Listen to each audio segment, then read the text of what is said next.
नोरमा group, जो सोचता है वो करता है। आपके अपने सपनों का आशियाना। नमस्कार, भारत लाइव देख रहे हैं आप। मैं हूँ शिवांगी आपके साथ। दोस्तों, बिहार एनडीए के भीतर इस वक्त जो सन्नाटा दिख रहा है, उसे सन्नाटा समझने की भूल मत करिएगा, क्योंकि इस सन्नाटे के पीछे एक ऐसा सियासी चक्रव्यूह रचा जा चुका है जिसकी भनक पटना से लेकर दिल्ली तक को किसी को नहीं थी। ऊपर से सब कुछ ठीक है, लेकिन भीतर ही भीतर एक बहुत बड़ा खेला हो रहा है। खबर आ रही है कि बिहार की सत्ता और संगठन में सम्राट पर विजय भारी पड़ गए हैं। तो आखिर अचानक ये खबर राजनीतिक गलियारों में क्यों घूमने लगा, और कौन सा बड़ा भूचाल आने वाला है? इन सब के पीछे का असली मास्टरमाइंड कौन है? इसी का सच जानने के लिए हम अभी जुड़े हैं बाबा के साथ। बाबा, आपका बहुत स्वागत है। धन्यवाद शिवांगी। बाबा, जो खुद को सम्राट चौधरी का दाहिना हाथ समझकर बेफिक्र बैठे थे, अचानक उनकी कुर्सी के नीचे से जमीन कैसे खिसक गई है? क्या ये जो भी हो रहा है वो एक सोची समझी सर्जिकल स्ट्राइक है? देखिए शिवांगी, जब ये सरकार बनी थी तो चाहे जी। जितनी बार भी कहा जा रहा हो कि सम्राट चौधरी जो हैं वो नीतीश कुमार के नेतृत्व में काम करेंगे, आने वाला 5 साल जो होगा 25 से 30 फिर से नीतीश वाला फ़ॉर्मूला रहेगा। जी। जी। लेकिन मैंने तब भी कहा था कि भारतीय जनता पार्टी शुरुआत तो कुछ और करती है, लेकिन अंत किसी और ढंग से करती है। और हम्म। भारतीय जनता पार्टी का लगाम जो है, वो केंद्रीय नेतृत्व के पास, यानी कि आप जानती हैं कि किसके पास रहता है। बिल्कुल। 2 लोग जो हैं भारतीय जनता पार्टी को हैंडल करते हैं। एक रास्ता दिखाता है, एक बस का ड्राइवर और एक कंडक्टर है। हम्म। जिस तरह से आपने देखा होगा कि बस के ड्राइवर को चलाने के समय में कंडक्टर जो है वो रास्ता बताता है, पीछे पीछे पीछे है, पीछे आओ, पीछे आओ, पीछे आओ, आगे जाओ, आगे जाओ, आगे जाओ, दाएं जाओ, बाएं जाओ, ये होते जी। आपने जी। देखा होगा। जी। बिल्कुल उसी तरह से देश में जितने भी राज्यों में भारतीय जनता पार्टी की सरकारें हैं, वहाँ केंद्रीय नेतृत्व ही निर्णय करता है कि किस तरह से सरकार चलेगी और सरकार के नेतृत्व में कौन रहेगा, किसकी क्या जिम्मेवारी होगी। बिहार में भी सम्राट चौधरी को बनाया गया था, तो सम्राट चौधरी को बनाने के लिए भारतीय जनता पार्टी ने बना दिया। लेकिन हम्म। उसके बाद से ही आपने देखा होगा कि मीडिया जगत हो या फिर राजनीतिक गलियारा, हर जगह इस बात की चर्चा है कि सम्राट चौधरी लंबे समय तक नहीं रहेंगे। लेकिन मैं कहता हूं कि सम्राट चौधरी लंबे समय तक रहेंगे, और रहने का कारण जो है वो एक तरह से समझिए तो पिछले 24 घंटे 48 घंटे में जो घटनाएं घटी हैं, वो बता रही हैं कि सम्राट चौधरी से उनका कुर्सी छीनने की कोई साजिश या किसी तरह की कोई तैयारी नहीं है। जी। लेकिन सम्राट चौधरी अपने काम से मतलब रखें, इस बात की कहीं ना कहीं भनक नजर आ रही है। भारतीय जनता पार्टी 3 फेज में काम करती है।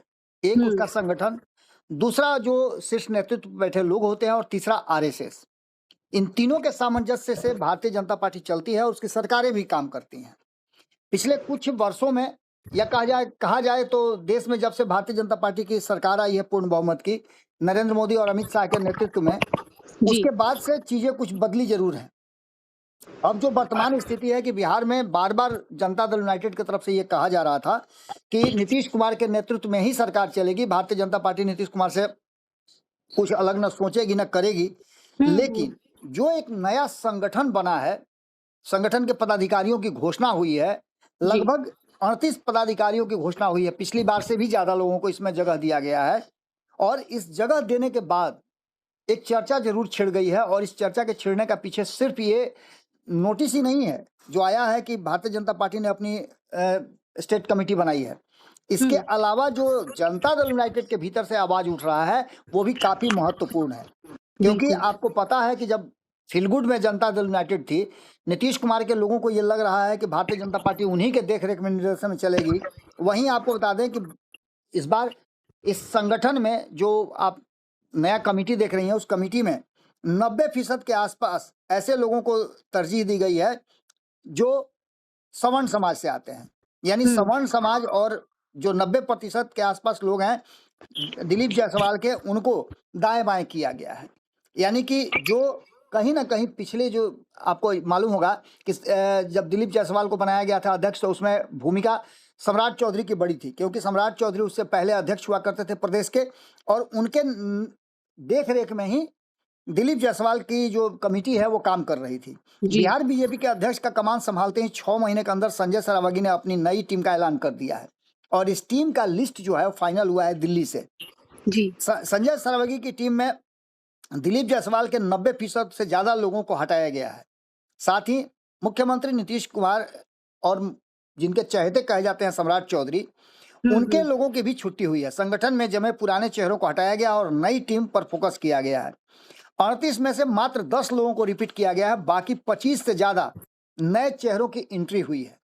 यानी जी सीधी तौर पे आप समझ सकती हैं कि इसको किस तरह से बनाने की कोशिश की जा रही है। बिल्कुल। यानी कि संगठन पर सम्राट चौधरी का दबदबा नहीं रहेगा। वो सरकार पर अपना जो भी है सरकार के फैसले लें, लेकिन संगठन पर फैसला या तो संजय सरवगी लेंगे या फिर केंद्रीय नेतृत्व का उस पर निगाह रहेगा। जाति के जी लिहाज से देखा जाए तो 48% सवर्णों को जगह मिली है। इसके साथ साथ आपको बता दें कि जो हमने कल भी खबर किया था, जैसी लिस्ट आई तो सबसे पहली खबर भारत लाइव में किया था कि इसमें जी प्रदेश महामंत्री 5, प्रदेश उपाध्यक्ष 14, प्रदेश मंत्री 14, कोषाध्यक्ष 1, सह कोषाध्यक्ष 2, कार्यालय प्रभारी 1 और कार्यालय मंत्री 1 बनाए गए हैं। इसके साथ साथ 7 अलग अलग प्रकोष्ठों के अध्यक्ष की भी स्टेट की घोषणा हुई है।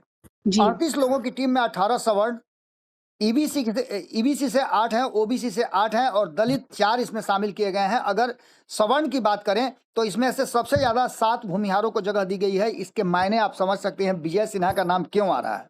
जी इस गठबंधन और इस सरकार में जो कुछ भी चल रहा है उसमें अगर सबसे ज्यादा नाराजगी किसी की रही है तो 2 ही लोग नजर आ रहे हैं। एक जनता दल यूनाइटेड में नजर आ रहे हैं आनंद मोहन, और दूसरी तरफ विजय सिन्हा के बारे में कहा जा रहा है कि वो नाराज है।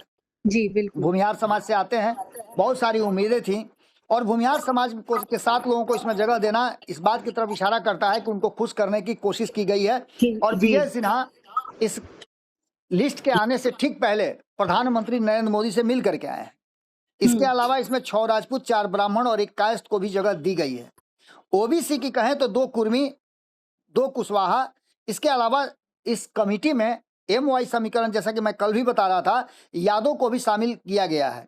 जी। यानी कि सीधी तौर पे अब भारतीय जनता पार्टी को ये बात समझ में आ गई है, केंद्रीय नेतृत्व को, कि भारतीय जनता पार्टी अब नीतीश कुमार के नेतृत्व में नहीं बल्कि खुद के नेतृत्व में बिहार में अब 2-2 हाथ लालू प्रसाद की पार्टी राष्ट्रीय जनता दल और महागठबंधन से करेगी।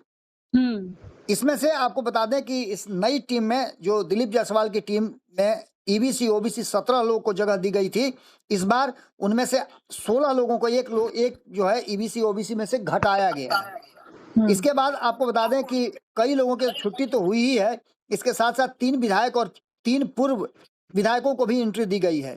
खास करके अगर बात करें हम तो इस टीम में संजय सरवगी की टीम में सम्राट चौधरी के करीबी रहे संजय खंडेलिया, सिद्धार्थ शंभू, रत्नेश कुशवाहा और ललित कुशवाहा जैसे चेहरे की छुट्टी कर दी गई है। यानी आप समझ सकती हैं कि 2 कुशवाहा की इसमें से अलग करना ये कहानी क्या कहता है। ये दोनों, रत्नेश कुशवाहा की बात करें तो वो ऑलरेडी विधायक बन चुके हैं।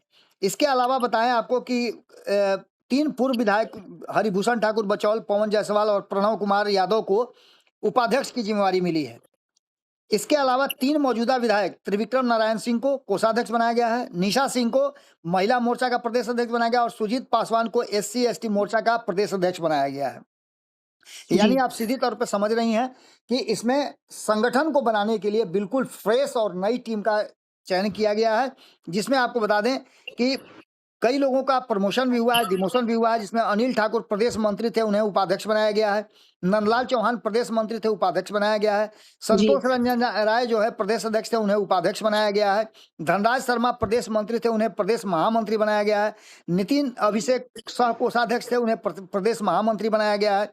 त्रिविक्रम सिंह प्रदेश मंत्री थे, उन्हें कोषाध्यक्ष बनाया गया। राकेश कुमार प्रदेश महामंत्री थे, उपाध्यक्ष बनाया गया और संतोष पाठक उपाध्यक्ष थे, उन्हें उपाध्यक्ष ही रखा गया है। यानी सीधी तौर पे आप समझिए कि इस टीम में एक अलग तरह का आने वाले भविष्य को देखते हुए और बिहार में भारतीय जनता पार्टी किस तरह से एक्ट करेगी, ये बात अब पूरी तरह से समझ में आने लगी है। कार्यकारिणी में सम्राट से ज्यादा संगठन को तवज्जो दिया गया है। सम्राट चौधरी के लोगों को इसमें जगह कम मिली है। अब तक के ये मैसेज देने की कोशिश की जा रही थी कि सम्राट चौधरी सरकार के साथ साथ संगठन की भी पकड़ अपने हाथ में रखेंगे, लेकिन जिस तरह से उनके लोगों की छुट्टी हुई है वो मैसेज साफ है कि सम्राट चौधरी का कद जो है वो सरकार तक ही सीमित रखने की कोशिश की गई है और संगठन में वर्चस्व जो है वो उन लोगों की होगी जो संगठन से जुड़े हुए होंगे। जी सीधे तौर पे आप समझ सकते हैं कि राष्ट्रीय अध्यक्ष के रूप में बिहार से ही जुड़े हुए और खास करके संगठन में बहुत मजबूत अपनी पकड़ रखने वाले नितिन नवीन है। और नितिन नवीन को बिहार में पता है एक एक इंच इंच पता है कि बिहार में किस तरह का संगठन, किस तरह से भारतीय जनता पार्टी रन करती है और सरकार किस तरह से रन कराई जाएगी, क्योंकि वो सरकार का भी हिस्सा रहे हैं, संगठन का भी हिस्सा रहे हैं। और नितिन नवीन के हाथ में जब फैसला आएगा तो आप समझ सकती हैं कि वो बिहार में सभी चीजों को अच्छी तरह से जानते हैं। इसके साथ साथ आपको बता दें कि संजय सरावगी की जो टीम दी गई है उसमें अगला पिछड़ा दोनों को बैलेंस बनाने की कोशिश की गई है। भूमिहार उपेंद्र शर्मा को प्रदेश कार्यालय प्रभारी एमएलसी बना करके आप समझ सकते हैं कि क्या किया गया है। इन सारी चीजों को लेकर के एक तरफ भारतीय जनता पार्टी पूरे मामले को अपनी तरफ से देख रही है। अगर जातीय समीकरण की बात करें तो हरिभूषण ठाकुर बचौल जो हैं वो भूमिहार समाज से आते हैं, भूमिहार ब्राह्मण समाज से आते हैं। राकेश कुमार ओबीसी से आते हैं, संतोष पाठक ब्राह्मण हैं, मनोज कुमार सिंह राजपूत हैं, अनामिका पासवान शेड्यूल कास्ट से आती हैं, शोभा सिंह राजपूत हैं, पवन जायसवाल पूर्व विधायक रहे हैं ओबीसी से आते हैं, प्रणव कुमार यादव ओबीसी से आते हैं, संतोष रंजन राय भूमिहार हैं, नंद प्रसाद चौहान ईबीसी से आते हैं, अनिल ठाकुर ईबीसी से आते हैं, मुकेश शर्मा औरंगाबाद के रहने वाले हैं जो भूमिहार समाज से आते हैं, शीला कुशवाहा ओबीसी से आती हैं, बलराम मंडल ओबीसी से आते हैं। इसमें युवाओं को भी जगह दिया गया है और खास करके युवा को जगह दे करके एक मैसेज जरूर दिया गया है। बिहार में प्रदेश मंत्री बनाए गए हैं जिसमें सरोज रंजन पटेल जो हैं उनको ओबीसी समाज से आते हैं, प्रीति शेखर राजपूत समाज से आती हैं, इसके बाद राजेश झा उर्फ राजू ब्राह्मण समाज से आते हैं, नितिन अभिषेक ईबीसी से आते हैं और धनराज शर्मा भूमिहार समाज से आते हैं। यानी कि हर कैटेगरी में, हर रेकी में हायरार्की देखा गया है, उसमें भूमिहारों को जगह दी गई है। इसमें 25% महिलाओं को स्थान दिया गया है। यानी आप समझ सकते हैं कि जो नरेंद्र मोदी का 33% महिलाओं वाला जो टारगेट है उस टारगेट पर भी ध्यान देते हुए रखा गया है। इसमें प्रदेश भाजपा के प्रदेश मंत्री के रूप में सुषमा साहू को जगह दिया गया है, ईबीसी समाज से आती हैं। जन्मेजय कुमार सिंह भूमिहार समाज से आते हैं, रागिनी रानी भूमिहार से आती हैं, कुमार राघवेंद्र राजपूत समाज से आते हैं, प्रभाकर मिश्रा ब्राह्मण हैं, अंजनी निषाद जो है ईबीसी से आते हैं, मुकेश सिंह कुशवाहा ओबीसी से आते हैं, सीमा झा ब्राह्मण हैं, अंजनी निषाद ईबीसी से आते हैं, सुनील राम शेड्यूल कास्ट से आते हैं, सरला रजक भी एससी से हैं, इसके अलावा मुकेश शर्मा ईबीसी से हैं, दिवाकर सिंह राजपूत हैं। इन सब के साथ साथ जो कोषाध्यक्ष बनाए गए हैं उसमें राजपूत समाज से आने वाले प्रदेश कोषाध्यक्ष बनाए गए हैं, तो वहीं सह कोषाध्यक्ष में एक कायस्थ हैं राजेश सिन्हा, तो अंकुर गुप्ता जो ईबीसी से आते हैं उनको सह कोषाध्यक्ष बनाया गया है। प्रदेश मुख्यालय प्रभारी भी भूमिहार समाज से, चूंकि भूमिहार समाज से ही ये लिया गया था, भूमिहार समाज के अक्षय कुमार को दिया गया है। विनय केसरी जो है कार्यालय मंत्री बनाए गए हैं ओबीसी समाज से। इसके अलावा अगर मोर्चे की बात करें तो हमने मोर्चे के में भी कल बताया था कि जितेंद्र सिंह युवा मोर्चा के अध्यक्ष बनाए गए हैं जो राजपूत समाज से आते हैं, निशा सिंह विधायक हैं, महिला मोर्चा की सदस्य हैं ओबीसी से आती हैं, राम सुमिरन सिंह किसान मोर्चा के भूमिहार समाज से आते हैं, प्रमोद चंद्रवंशी ओबीसी से आते हैं, इस ओबीसी के मोर्चा के अध्यक्ष बनाए गए हैं, सुजीत पासवान अनुसूचित जाति अनुसूचित जनजाति के वो एससी समाज से आते हैं, निरंजन पंजियार थारू समाज से आते हैं, अनुसूचित जाति जनजाति एसटी से आते हैं, मोहम्मद महबूल हक अल्पसंख्यक मोर्चा के अध्यक्ष बनाए गए हैं। ये सारी लिस्ट और सारी कवायद जो भारतीय जनता पार्टी ने शुरू की है उससे साफ साफ लग रहा है कि आने वाले समय में अब नीतीश कुमार से सामंजस्य बिठाने की जिम्मेवारी सरकारी स्तर पर तो निश्चित रूप से सम्राट चौधरी की हो सकती है, लेकिन सांगठनिक स्तर पर अब नीतीश कुमार को फरियाना होगा नए संगठन और केंद्रीय नेतृत्व द्वारा नियुक्त किए गए लोगों से। अब यानी कि दो रास्ते से, दो पटरी पर ये अब बिहार चलेगा, एक सांगठनिक स्तर पर और दूसरा सरकारी स्तर पर। यानी कि भारतीय जनता पार्टी अपनी तैयारी अभी से शुरू कर चुकी है कि आने वाले कोई भी चुनाव हो, उस चुनाव में भारतीय जनता पार्टी अपने दम पर जातीय समीकरण के साथ साथ सामाजिक समीकरण और अन्य मुद्दों पर ध्यान देते हुए आने वाले चुनाव को खुद अपने आगे बढ़ करके लीड करेगी और नीतीश कुमार बैकफुट पे रहेंगे। जी बाबा, एक खबर और भी है, ये जो कुछ भी बिहार की राजनीति में चल रहा है, जो भी बीजेपी फैसला ले रही है, उससे नीतीश कुमार कितने वाकिफ है और क्या वो इसके समर्थन में है या फिर कोई अलग खेला करने की तैयारी में है नीतीश? क्योंकि कहा यह भी जा रहा है कि जेडीयू के अंदर अब मौका ढूंढने की कोशिश की जा रही है कि कब बीजेपी कोई कुछ गलती करे और वो लोग कुछ एक्शन ले। देखिए शिवांगी, आपका संशय जो है वो बिल्कुल मेरी समझ में आ रहा है और ये संशय बिहार के अधिकांश लोगों के पास है। जी। इस पर हम अलग से एक एपिसोड करेंगे जिसमें नीतीश कुमार ने इशारा जरूर कर दिया है विजय चौधरी को बुला करके, उनके पास जा करके उन्होंने सीधे सीधे तौर पे उनसे हिसाब किताब मांगा है कि सरकार कैसे चल रही है। और ये इशारा करता है कि इस लिस्ट के आने के ठीक पहले नीतीश कुमार को यह अंदेशा हो गया था, चूंकि आपको पता है कि नीतीश कुमार के पास इनपुट किस तरह का रहता है। जी अभी भी नीतीश कुमार को ही मुख्यमंत्री माना जाता है, और इन सारी परिस्थितियों को अगर बढ़िया से गंभीरता से और बारीकी से आप देखें तो आपको समझ में आ जाएगा कि नीतीश कुमार जब तक ये समझ रहे हैं कि उनके नेतृत्व में ये सरकार चल रही है और उनकी बातें मानी जाती हैं, तब तक तो सब कुछ ठीक ठाक है। लेकिन उसके बाद क्या होगा ये आप अच्छी तरह समझ सकती हैं। यानी नीतीश कुमार को बांध के रखना एक बड़ी जिम्मेवारी होगी। कैसे इस जिम्मेवारी को निर्वहन करती है भारतीय जनता पार्टी, ये महत्वपूर्ण होगा। और निश्चित रूप से नीतीश कुमार इन फैसलों से प्रभावित जरूर होंगे, और उसके बाद वो फैसला लेने के लिए भी स्वतंत्र हो सकते हैं। कितना उसमें उनकी मजबूती रहेगी, कितना फैसला लेने में सक्षम होंगे, ये अलग विषय हो सकता है। जी लेकिन इतना तो मान के चलिए कि भारतीय जनता पार्टी का जो वर्तमान स्वरूप है, और जिस तरह से ढांचा में बदलाव किया गया है, जिस तरह से सम्राट चौधरी का कद थोड़ा कम करने की जरूरत महसूस हुई है, या भारतीय जनता पार्टी ने क्या सोच करके ये किया है कि सम्राट चौधरी को फ्री हैंड देकर के सरकार बढ़िया चलाया जाए, नीतीश कुमार के साथ उनका सामंजस्य बैठा रहे। अब देखिए भारतीय जनता पार्टी ने क्या सोचा है, ये तो एक एक करके खुल खुल के सामने आएगा। लेकिन ये तो पक्का है ना कि सम्राट चौधरी के लोगों को दरकिनार किया गया है, तो इसका मायने है कि सम्राट चौधरी और नीतीश कुमार के बीच में जो रिश्ता चल रहा है, और बार बार ये कहा जा रहा है कि नीतीश कुमार के नेतृत्व में ही, नीतीश कुमार के देखरेख में ही सरकार चलेगी, उसके लिए तो थोड़ा जरूर चिंता का विषय और सोचनीय विषय जरूर है। जी बहुत बहुत शुक्रिया बाबा। तो दोस्तों, जो भी एनडीए, बिहार एनडीए के अंदर अभी चल रहा है, उससे तो यही लग रहा है कि आने वाले दिनों में कुछ और बड़ा होने वाला है। तो अब देखना बेहद दिलचस्प होगा कि क्या कुछ होता है बिहार की राजनीति में। तो इस बड़े खेला पर आपकी क्या राय है, कमेंट बॉक्स में हमें जरूर बताएं। अभी के लिए इतना ही, देखते रहिए भारत लाइव। आपके सपनों को हमने सजाया है, ई होम्स पैनोरमा को हमने बनाया है। ई होम्स मेरा एक सपना था जिसपे मैं पिछले 4 साल से काम कर रहा था। हमने जो बनाया है वो सबने है माना। ई होम्स पैनोरमा में हो आपका भी आशियाना। और फाइनली हमने 2021 में इस प्रोजेक्ट को लॉन्च किया। बहुत लोग अप्रिशिएट कर रहे हैं कि पूर्णिया जैसे शहर में, बिहार के, एक तो बिहार की बात करें उसमें भी पूर्णिया जैसे छोटे जगह में इस तरह का लाइफस्टाइल देना, ये सुन के हम लोगों को बहुत अच्छा लगता है।